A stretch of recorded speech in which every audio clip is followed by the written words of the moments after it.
have two deans from the College of Law. We have Kathy Morrow, Northern, and Robert Solomon. I'm sorry, I'm so bad with names. I call my daughter name. But, you're speaking to a sympathetic audience here. Well, and they're here to talk, to read excerpts from a variety of sources about Black history. Because February is Black History Month. We need to support that. I'll let Kathy start and introduce and decide how you're going to set this up. Well, thank you for coming out on an afternoon that in February is such a rare treat that I'm sure you were just walking over here, you might have thought maybe about staying outside just a little bit longer.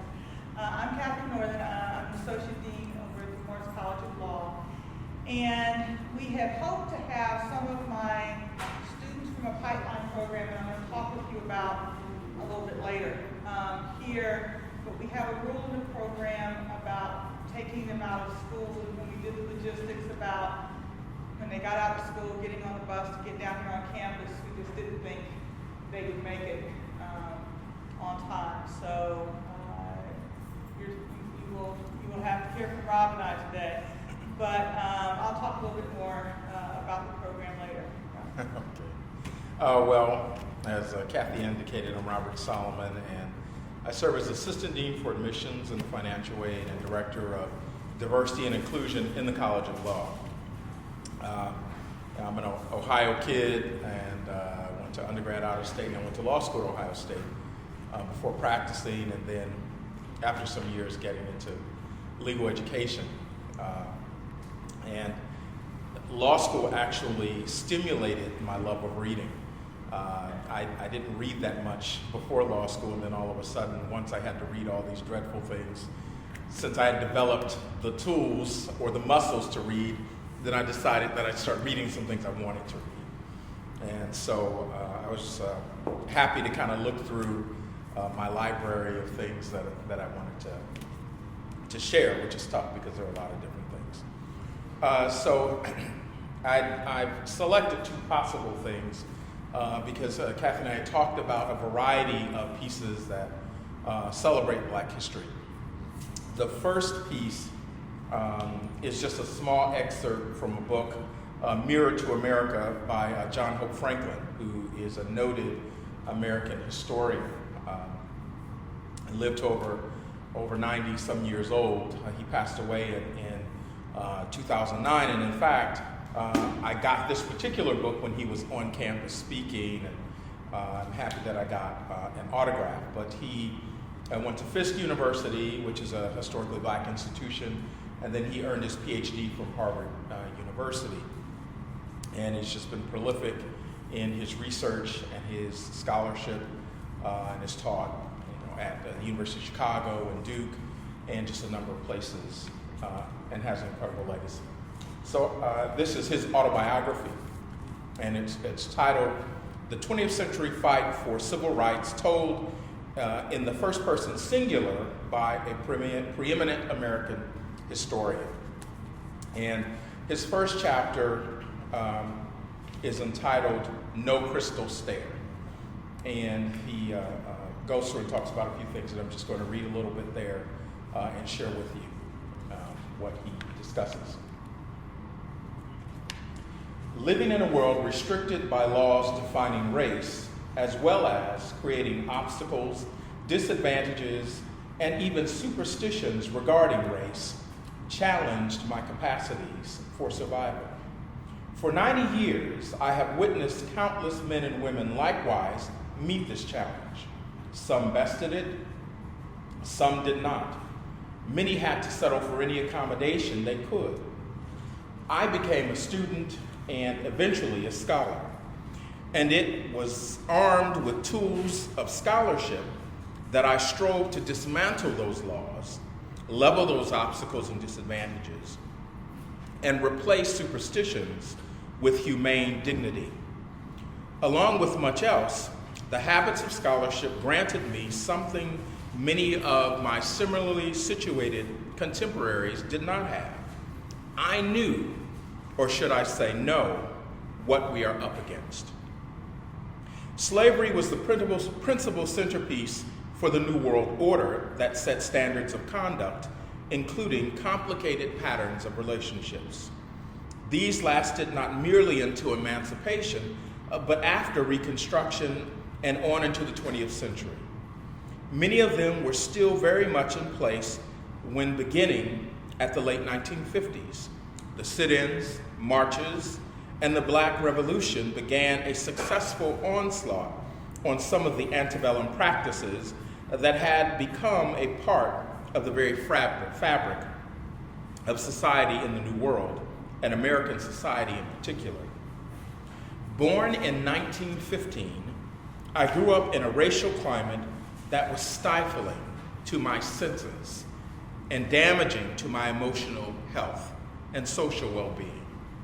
Society at that time presented a challenge to the strongest adult, and to a child, it was not merely difficult, but cruel. I watched my mother and father, who surely numbered among the former, but daily meet the challenge. I and my 3 siblings felt equally that cruelty. And it was no more possible to escape the environment of racist barbarism than one today can escape the industrial gases that pollute the atmosphere. The climate touched me at every stage of my life. I was forcibly removed from a train at the age of 6 for having accidentally taken a seat in the white people's coach. I was the unhappy victim, also at age 6, of a race riot that kept the family divided for more than 4 years. I endured the very strict segregation laws and practices of Tulsa, Oklahoma.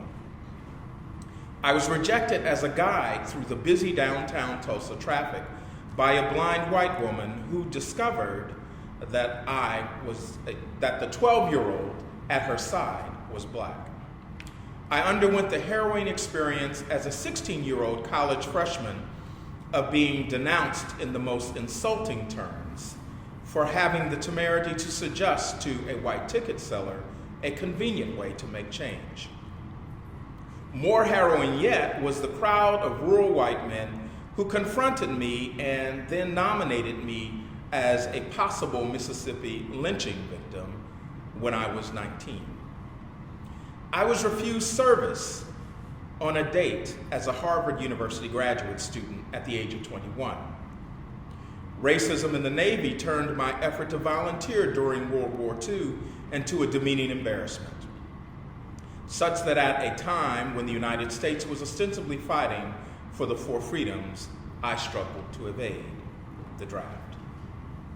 I was called a Harvard nigger at age 40. At age 45, because of race, New York banks denied me a loan to purchase a home. At age 60, I was ordered to serve as a porter for a white person in a New York hotel. At age 80, to hang up a white guest coat at a Washington club where I was not an employee, but a member. To these everyday ordinary experiences during 90 years in the American race jungle should be added the problem of trying to live in a community where the economic and social odds clearly place any descendant of Africans at a disadvantage. For a profession, my father, Buck Franklin, proudly chose to practice law, depending as it did on a judicial system in which it operated. The practice of law in America could not possibly have functioned favorably or even fairly for a person who qualified as, at best, a pariah within it. My father, ever the optimist, persisted in holding the view that the practice of law was a noble pursuit, whose nobility entailed the privilege of working to rectify the system that contained a set of advantages for white people and a corresponding set of disadvantages for Black people. The integrity and the high moral standards by which he lived and that he commended to his children forbade him to violate the law or resort to any form of unethical conduct.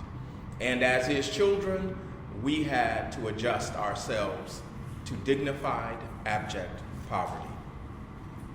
My mother, Molly, shared these views, to which she added a remarkable amount of creativity and resourcefulness in her effort to supplement the family income and boost the family morale. She taught in public schools, made hats, and developed a line of beauty aids. To these creative skills should be added her equanimity, her sense of fairness, her high standards of performance, and her will to succeed. On many occasions, she would say to me, "If you do your best, the angels do not do it any better." These qualities became the hallmark of her relationship with her 4 children, giving us the strength and skills to cope with the formidable odds she knew we would encounter. If we did not always succeed, it would not be the fault of our parents. But the challenges I, my brother Buck, and my sister Mozella and Ann faced were always formidable. Living through years of remarkable change, the barrier of race was constant. With the appearance of each new institution or industry, racism would rear its ugly head. When the age of the automobile made its debut, there was a question of whether African Americans should be given the opportunity to acquire skills necessary to find work in the industry. It was the same with the advent of the computer age. More than one company dragged its feet when it came to making certain that young people on both sides of the tracks had the opportunity to acquire the skills necessary to be successful participants in the scientific revolution. Indeed, the expansion of numerous American industries caused debates, or at least discussions, regarding the abilities of African Americans to cope with new developments, whatever they were.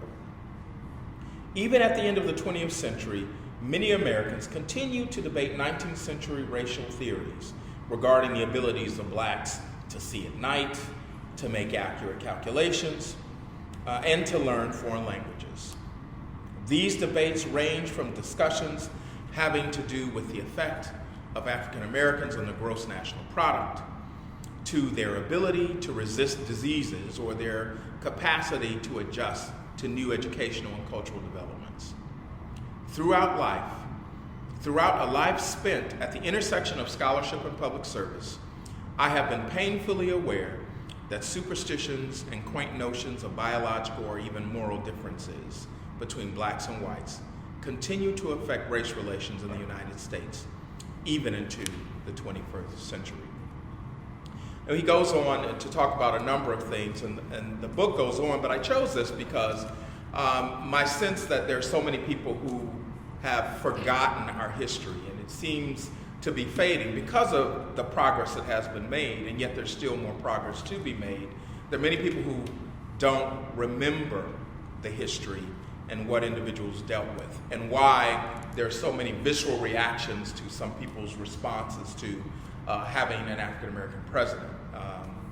And I think it gives context to where our society comes from. And this is a powerful book, and I certainly recommend it to anyone because it gives a great historical perspective.